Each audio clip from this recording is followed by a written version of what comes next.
Kapatid na babae nitong si Maria na asawa ni Cleopas.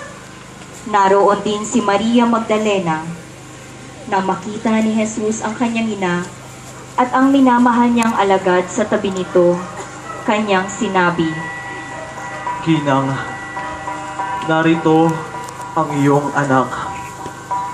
at sinabi sa alagad. Narito ang iyong ina.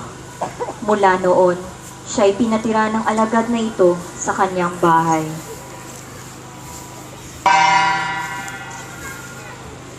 Ikalabing-dalawang istasyon. Si Jesus ay namatay sa krus.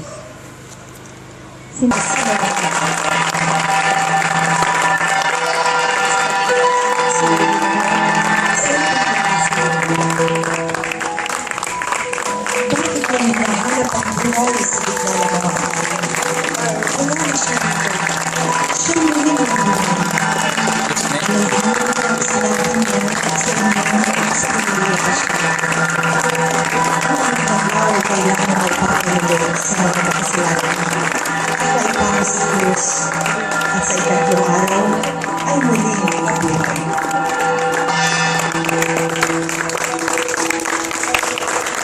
Panalangin. Ang iyong mga kaaway ay nagbubunyi sa iyong pagkamatay. Ang mga alagad at mga kaibigan mo ay nagluluksa. Sapagkat sa iyong pagkamatay, nakita nilang naglaho ang kanilang mga pangarap. Ang mga ito'y kapwa minaliit ang iyong kapangyarihan. Ang iyong tagumpay sa kasalanan ay hindi magiging ganap kung hindi ka bumangon mula sa kamatayan. Panginoon, nabubuhay ka magpakailanman. Ito'y hamon para sa akin na bumangon mula sa libingan ng kasalanan